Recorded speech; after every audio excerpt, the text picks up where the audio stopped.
Hello, and welcome to the Career Change Diaries podcast with me, Alice Stapleton.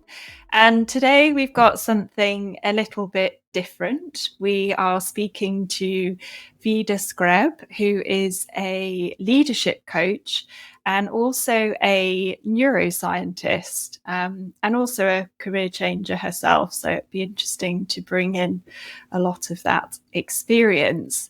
And this episode is designed to help us understand change a little bit more. So I've noticed with clients that, well, and myself, that when we're contemplating making a career change, a whole heap of fears and doubts present themselves. So I thought it might be quite helpful to get into the neuroscience and the psychology and help us understand that a bit more and how to overcome some of those innate barriers.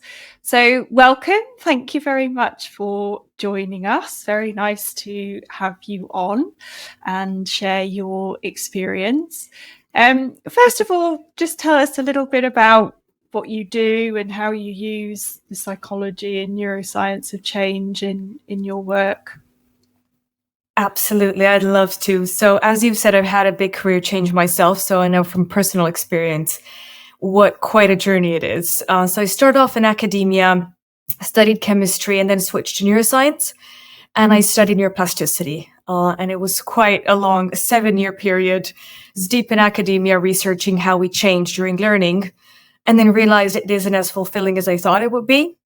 And then I switched into coaching and then went into leadership coaching and kind of had a career in that area because I really realized I thrive working with people. And obviously I still bring the neuroscience and leadership to really help people kind of get that healthy detachment, really understand what's happening in them. Exactly as you said, there are a lot of innate processes. And once you understand them, it can really skyrocket your success and your ability to change and move forward with life. So basically now we do coaching, consulting, coaching supervision, bringing in that lens to help people make those transitions that they want. Okay, interesting. And just for people who don't know, how would you describe neuroplasticity? Yeah, that's a great question. So it's basically the brain's ability to change. Okay. Right. Previously, we thought we can't change. You have the brain, you've got, game over in a way. But there's a wealth of research showing we constantly change, right? Which is showing quite a lot of hope. You might need a bit of persistence. There's some techniques to help you change better, but basically neuroplasticity is the brain's ability to change and flex depending on new learnings, changes in the environment, and so forth. Okay, so it's possible. That's always good to Absolutely. know. Start I think with that's optimism. Yeah, it's absolutely possible. That's kind of the key message, and it's been shown over and over. Yeah. So, first big question then. I suppose if we have neuroplasticity, what is it about change that we humans find so incredibly hard? Yeah, that is a great question. It is genuinely hard for the brain to change for many, many reasons. So basically, the brain is here to help us survive, not thrive.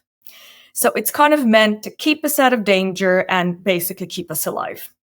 Right. And to achieve that goal, it basically needs to keep us safe. So it's kind of almost constantly scanning the environment. Are there threats? Are there problems? Are there issues? Because the cost of getting it wrong previously used to be death, right? Yeah. In kind of prehistoric times. If there's a saber-toothed tiger and you kind of miss it, you're dead, right? But now it's slightly different, right? Now we don't necessarily have survival fears, but there's a whole host of perceived threats for the brain, such as failure, humiliation, being excluded, right? So we're very social animals. So previously being kicked out of the tribe meant, you die. So of course we're terrified of our fellow peers thinking poorly of us. And those fears are very, very deeply rooted in us. And then kind of change is uncertain. If you keep doing the same thing you're doing, you're going to get results that you're familiar with. It's kind of the devil right? So the brain loves habitual tasks because it's quite expensive for it to think about alternatives, to deal with uncertainty, to figure out things in an entirely new way. It just wants to do what it's done before, and keep us going. Yeah. And when, sorry to interrupt, when you say expensive, what do you mean? Is that energy expenditure? Exactly. Right. Exactly. Because habitual tasks are just automatic behaviors. The brain doesn't need to explore them, think about them, evaluate them. All of these processes involve the kind of higher evolved areas of the brain that take up a lot of energy. Right? So simple decisions, the brain makes them like this. You're not even aware, what you're going to have for breakfast. If you always go to the same job every day, like the brain does them automatically, habitually. And it doesn't need a lot of energy. It doesn't need a lot of neuronal firing. It doesn't need that much activity. But if you want to change, if you need to think things through, if you need to feel different feelings, think about different options, about alternatives, then your conscious mind needs to spend a lot of neuronal firing, a lot of metabolic energy to really do it well. And the brain is lazy, right? The body is meant to keep us on minimum energy, right? Keep things simple, keep them going. So all of this is kind of, it's a lot of work. Yeah. So the brain's going to go, hey, I don't want to spend that much energy. So it's all a massive shortcut, really, that it's, and I get the sense that it attaches, as you say, to all those threats and risks so much more than any of the optimistic, positive stuff. I remember someone saying that, for positivity, our brains are a bit like Teflon. It just sort of slides off. Exactly. But when it comes to threats and risk, and as you say, judgment or rejection, it sort of highlights those and almost catastrophizes them and gets very black and white about them, as you say, to ultimately conserve energy, stay in the routine, stay in the habits, because then it's all risk-free and you're more likely to survive. And I think you said when we chatted before that almost that response to threat and risk, it can be, almost like a physical pain almost, that neurologically it's the same as, sticking your hand in the fire and you go, oh, I'm not going to do that again. Yeah, pretty much. Rejection and failure activate similar pain circuits as does actual physical pain. So we're not exaggerating this, right? There's real things happening in the brain and in the body that go, whoa, stop. Don't go into uncharted territory. Don't expose yourself to risk and problems. We're fine where we are. Which is so unhelpful. Because, as you say, if there were, saber-toothed tigers and, all these physical threats, then, I get it. So I guess in a way the brain hasn't quite evolved, or is it just that now it's perceiving different things as equal? Well, I mean, that's just kind of one side of the story. Another part of human nature is we love novelty. Right? There's dopamine. There's a need to explore, to be adventurous, to go out there, to figure new stuff, right? So there's also this drive, this evolutionary drive to also change and create, right? We wouldn't have neuroplasticity. We wouldn't have the ability to learn if it weren't some usefulness to this, right? So it's almost understanding all those different bits of you and getting the best out of them. So it sounds like we're quite doomed, right? The brain doesn't want to change. Might as well give up. Who cares, right? But no, it's almost, how can you work with that real nature? And you could almost funnel some of those processes and redirect them, right? So you don't just trust everything your brain tells you, because exactly as you've said, it's overreacting to negativity, right? So you kind of learn to talk to your brain, understand what it's doing, almost like with a child, right? If a child is scared of the dark, you don't go, well, you're scared of the dark, I give up. You kind of go, it's okay, I'm here.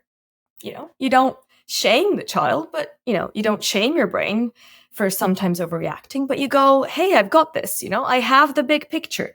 Because all of what we're talking until now was the amygdala, the reactive fear, threat, anger part of the brain. Mm-hmm. But we also have a prefrontal cortex. Those are kind of the more evolved, mature, let's say grown-up parts of us, right? So what you want to do, you want to bring them online and help them kind of coordinate the situation, put a bit grounding, a bit of reality, and see the big picture, which, as you've said, is not necessarily always a natural impulse, but we absolutely have that ability. And here's where the neuroplasticity comes in with a little bit of practice and talking to yourself differently. And we can go into exactly how people do this. You can actually manage all of those innate responses. Okay. So you've got the amygdala freaking out, basically. Yes. And then you've got the prefrontal cortex, which is the slightly more, would you say rational, logical? Are they right? Yeah, more rational, more logical, and it can see a bigger picture. So the amygdala is quite tunnel vision, black and white, good or bad, whereas the prefrontal cortex can hold more nuance, more complexity. It can go, well, this is an advantage, but this is a disadvantage. Yeah, it's more rational, more balanced. Can see a bit more nuance, not just stop and go. Yeah, interesting. Okay. And just to touch on one side of perhaps it comes from that amygdala, because what I find is, and what you've just touched on there, is that we do create these stories and these narratives around our situations, which I guess is based on those fears and doubts. And we seem to get very stuck in them to the point where, as you said, we then judge ourselves on that narrative, on that story, or, well, as you say, it's too risky, it's just give up and just do what we've always done. So how does one recognize that that's what they're doing enough to activate that prefrontal cortex, perhaps? Yeah. There are different ways of doing this. One quite simple one is simply naming those thoughts, right? Because that thought appears and we think, oh, this is so true because it feels true. Yeah. But there's something in gently questioning them. Okay, where's that? Gently questioning them, talking to other people to get a different perspective. Because remember, we're scared of being shamed. But the reality is most people are probably going to be very supportive of us wanting to change. Right? So it's almost getting out of your head, shining that light of objectivity, of rationality, but with that curiosity, not with judgment, with that, oh, that's interesting. Look, I'm scared of this, or I'm interested in this, or that observation gives that detachment. And this is why it's interesting to bring the neuroscience, is precisely to bring that healthy detachment and not get so stuck in those loops. So kind of you break through the magic of that ruminating cycle. Okay, so it's almost labeling what you're doing, the thoughts, and then stepping out, realizing that that's maybe not an accurate picture. And telling yourself a slightly more realistic story about yourself, about other people, about the way the world works, what's possible for you, all that sort of thing. Absolutely. And having a bit more nuance, because the reality is, we think where we are isn't good, right? But there are lots of adaptive, positive things about the current situation. So it's acknowledging, hey, I'm getting security, I'm getting this benefit, I'm getting that benefit. And then we think change is going to be amazing if we weren't so scared of it. But that's also not true, right? There's going to be a lot of positive things, but also a lot of negative things. So once you have a more balanced view of both the present and the future, you're much less likely to spin between those reactive responses. Okay.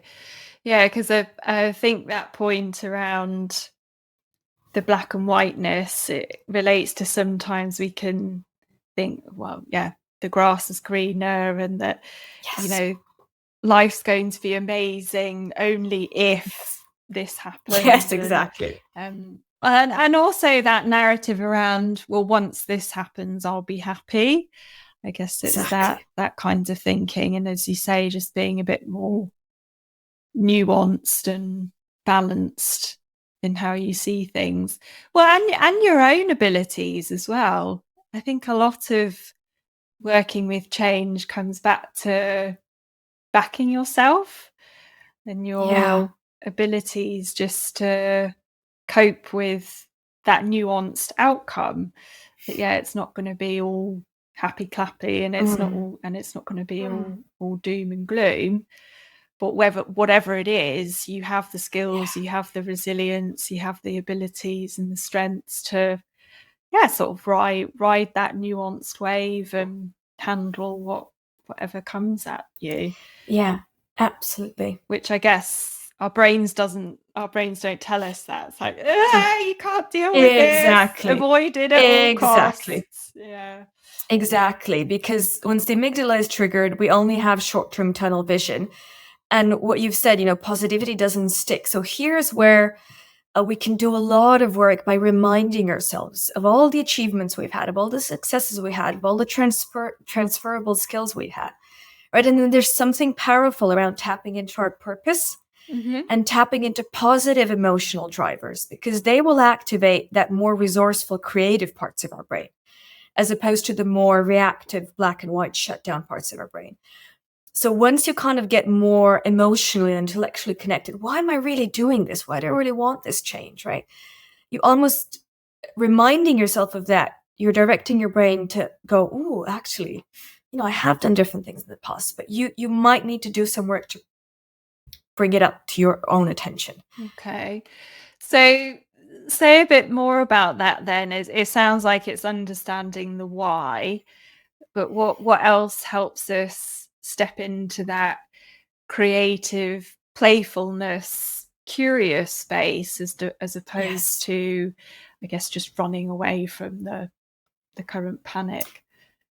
Yeah, absolutely. So there is a place in us where we feel more connected to our purpose. And the trick here is to tap into the emotion of that. Okay. Right? To tap into the emotion of that. And that's that forward moving, proactive, creative, also evolutionary drive to create and expand. This is how humanity has done all the amazing things it has, right? There's another part of us that's actually drawn to novelty, drawn to kind of experimenting and new things. And once you tap into those emotions and create for yourself basically a sense of safety.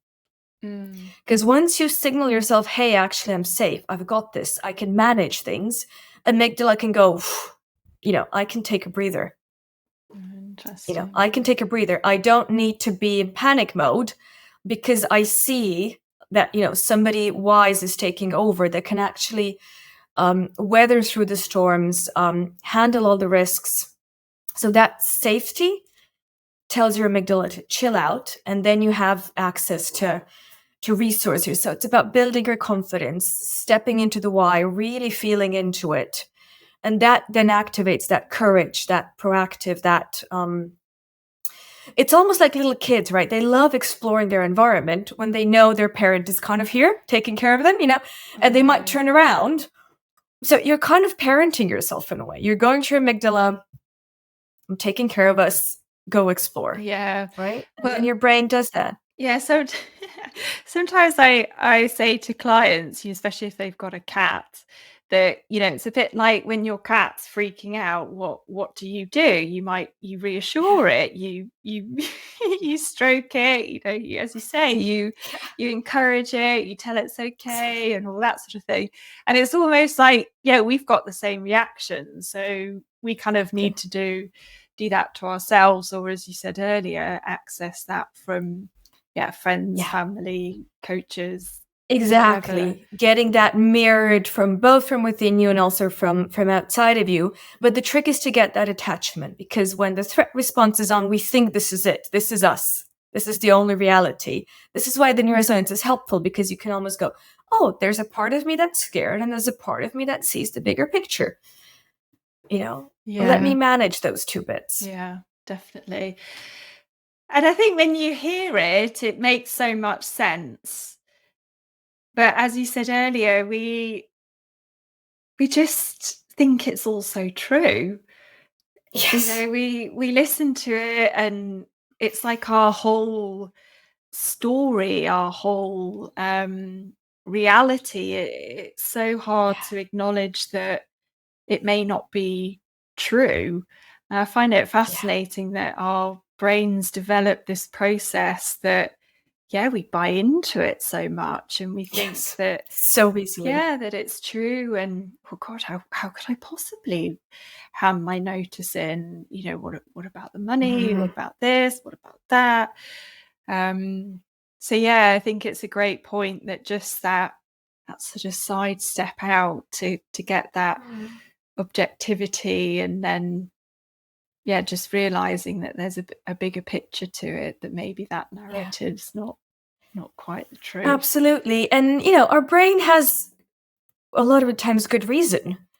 So sometimes you do want to have quite a pragmatic plan. You do want to make that transition plan. You don't need to freak yourself out and push yourself into the unknown, right? You can make a transition plan from A to B. So it's almost taking both sides into account, creating sufficient safety, but then, and that enables more and more of that courage. And you're so right, because that threat response just feels true. It just takes over. Yeah. So that reminders are really helpful. So whatever snaps you out of the trance, a rumination is helpful. And often it's changing our bodily state. Okay. Workout, stretching, breathing, meditation, whatever shifts your body from that adrenaline state into a more soothing state can help you think differently. Yeah. So it's a whole process. So then I guess it's attached to our nervous systems, that the amygdala, it's like part of, I don't know the science, but that's connected to our nervous systems, is it? Or is that our nervous system? Or... Absolutely. It's all an interconnected system, right? You can't really separate the bodily response and the brain's response, right? Because basically amygdala is the fight or flight. Okay. Right? It's the fight or flight. It's the adrenaline, cortisol goes up, the stress response is heightened because we're ready to respond quite quickly in that reactive way, right? So a part of it is changing how you feel, changing how you think, but also changing your bodily state. You probably know, if you have a good night's sleep, if you're not hungry, if you didn't go to work out, the world seems different, right? Oh, absolutely. And I think that's something I'm learning more recently. Like this morning, I don't really drink coffee anymore, and I had a coffee this morning, and it's like I can't think straight, because I guess it's the cortisol, it's the adrenaline. And I think when we chatted before, you referred to it's like a printer jam, that like all your thoughts are they don't go anywhere. It's just kind of and that's the thing, like you can tell my thoughts are just going bang, bang, bang, bang, bang. So I suppose it's the same thing, isn't it? My nervous system is going at a rate of knots, and then you can't think clearly. Exactly. And then if you've got all that stress around a career change, lots of clients say that they have all these ideas, but they just go around in their heads, and it never really translates to anything. And do you think the key seems to be bringing that nervous system down?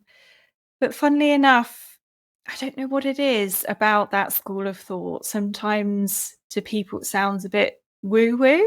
Like if you said to someone who's contemplating a career change, well, let's do some mindfulness, let's do a breathing exercise. I do like a guided visualization with clients, just to sort of calm the nervous system down and tap into who they are when it is relaxed. But I mean, it seems so obvious, yet people are like, well, no, that's not going to help. I need to change career. Why are you telling me to breathe better and sleep well? But it seems so fundamental. It is. And for a long time, I was resisting all those messages for the same reason. Because how's that going to help? The slowing down. But there's massive evidence that the state of your physiology impacts the perceptive lens through which your brain sees the world. It's not the end of the story, but it is a significant shift. And you'll have better quality thinking. Because staying in that same loop, there's no opening for new ideas to come in. So it's not the end of the story, but it's a very good beginning to snap that. It's called default mode network, to snap out of those automatic processings and challenge them, and then you give new thoughts. And in response to the printer jam, when there's a career change, emotions are heightened, real thoughts with catastrophizing thought, it's all mixed up.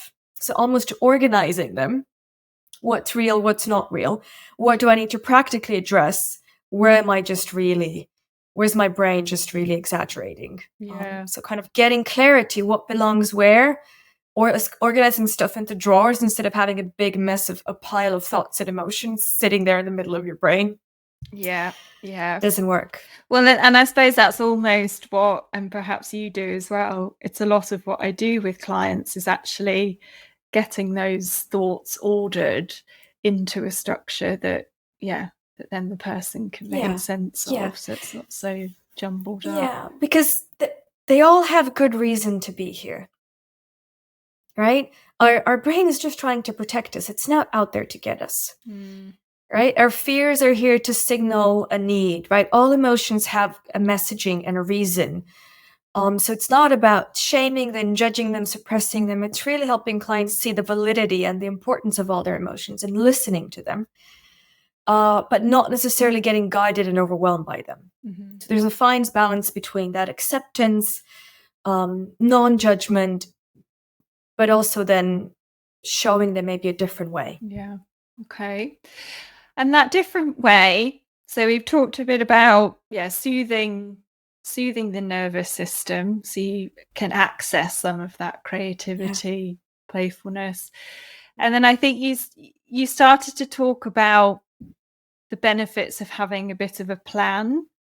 So I guess none of us like uncertainty, and we all like the idea of having a bit of a plan because that makes things certain.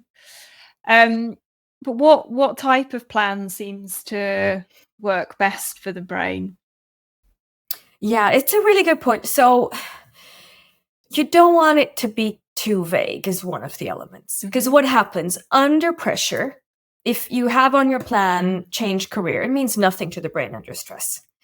But if you break it down into really practical, tangible, clear steps, even under pressure, if it's call person A Monday and ask this question, you're giving a clear direction. So even under pressure, you can do it because you're not lost in what does this really mean.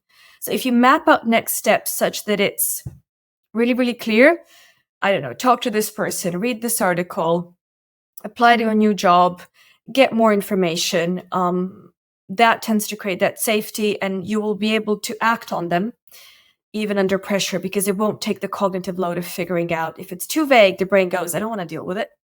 It's too much work to figure it out. Yeah. Well, it's that classic, we procrastinate because we don't know where to start.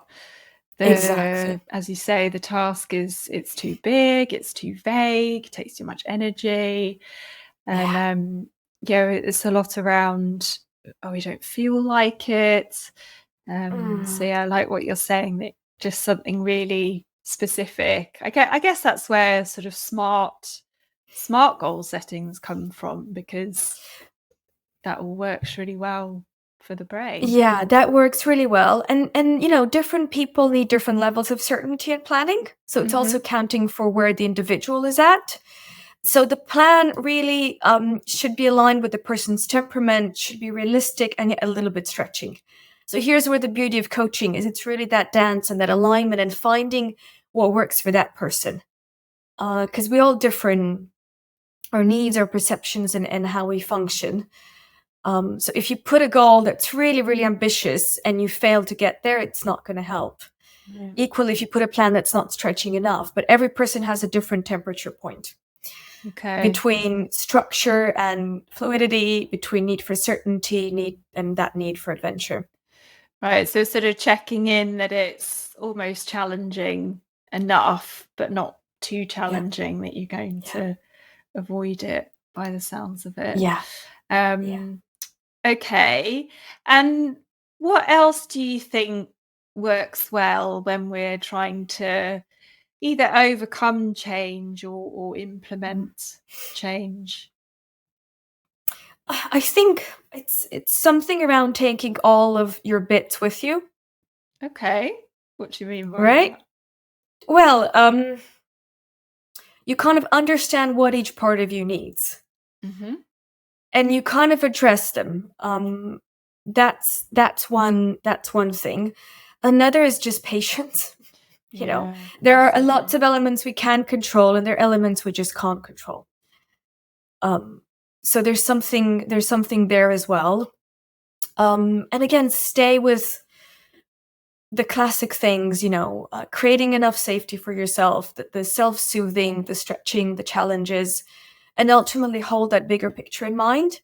And I know we said previously there's a fear of failure, fear of rejection, but you can also use that power of peer pressure to create accountability, to work with other people, right? So you get a bit out of your head, so you can leverage that element of social support, which is so crucial because people are often scared of, so really find a few people that you can trust.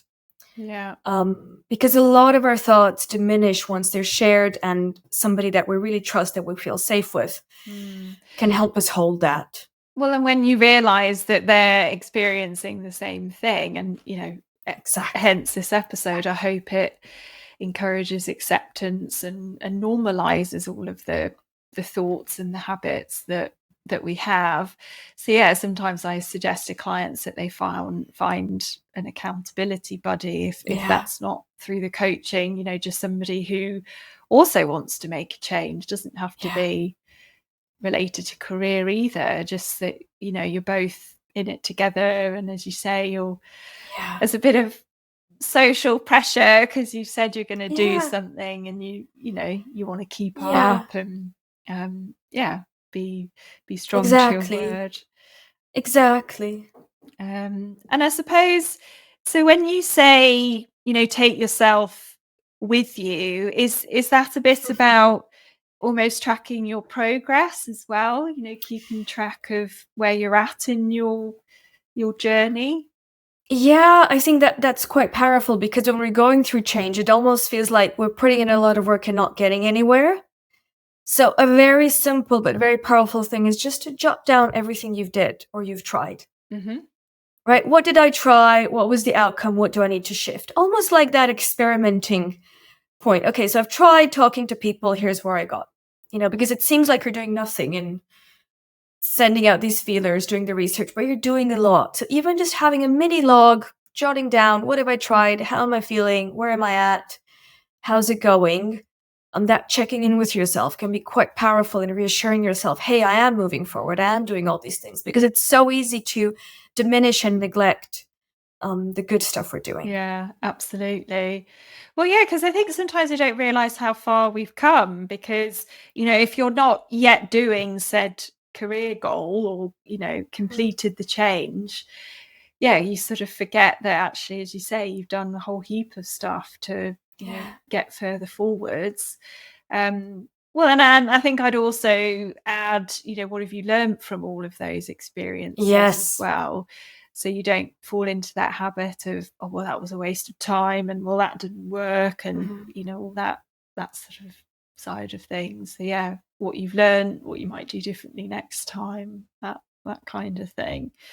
And I suppose once you start doing that, so maybe you have your plan, it's very specific, you're tracking your progress.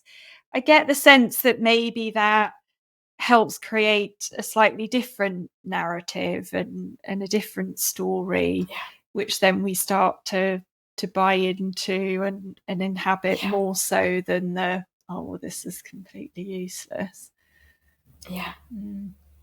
Yeah, absolutely. So it's creating those habits, but also when we do get triggered again, it's not necessarily moving backwards. It's a very normal process.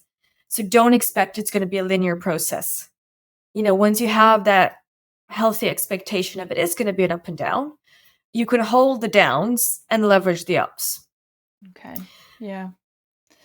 Yeah, which I guess then it creates that slightly bigger picture that we were talking about. So interesting. And tell me a little bit about how maybe some of this showed up in your own career change along the way, if at all. Yeah, absolutely. So that was actually quite a long process of exploring different things until I really found what clicked. Mm-hmm. So even during the PhD, I really knew I wanted to work with people, but I had no idea how it would pan out, right? So I experimented with mentoring, with volunteering. I was a PT. I was looking for what's really my avenue. And then there was obviously, fears and uncertainties. Even when you know all of this, it still kind of happens. Yeah, a lot of ups and downs, a lot of experimenting with different things, until it really clicked into a slightly different place, which was unexpected. So even though I did all the planning, I did all the prep work, I did all the research, something new emerged, but it would never emerge if I didn't push myself to talk to people, get information, get out there. And I think I overindulged in being hard on myself. Looking backwards, Right. I could have probably not expected it. It was an unrealistic expectation of it being, quick and easy. So I think that's the bit that I would change. And it's still a searching, an exploration, and experimenting and optimizing.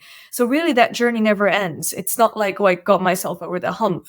It's different because I have, the big picture solved, but it's still an ongoing exploration and change, and triggers do come up. But there's, I guess, that gentleness with not taking it that seriously, not Yeah, panicking definitely. necessarily.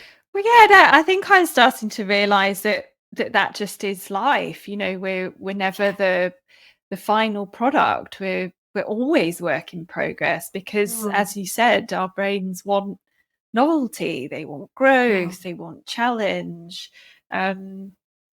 And it's almost in conflict with what we've been discussing around, Yes. Yeah.